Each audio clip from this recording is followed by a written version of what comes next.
Welcome to EC Add-ons Tutorials. In this video we'll show step-by-step tutorial of Preloader widget. We have 30+ predefined loader layout.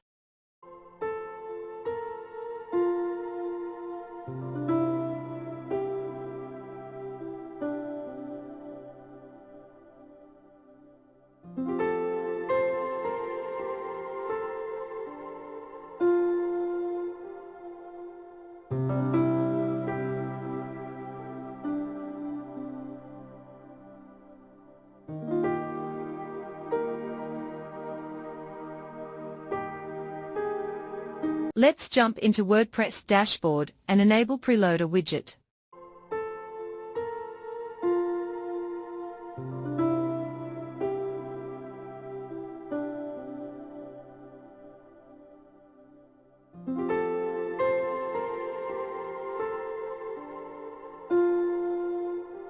Using visible for backend design options, Preloader will show in Elementor editor, so you can easily design. We have background color options and more styling options as per selected layout.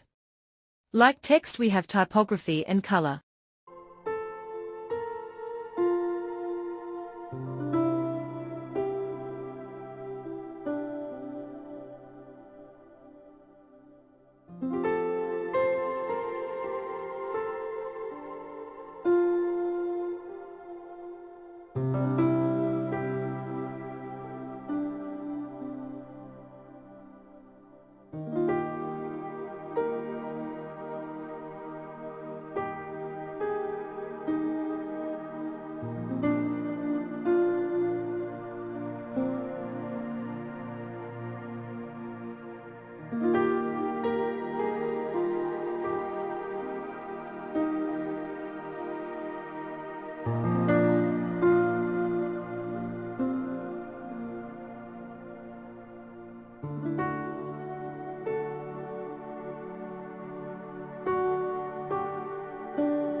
Thank you for watching. Please like, share and subscribe our channel for more video.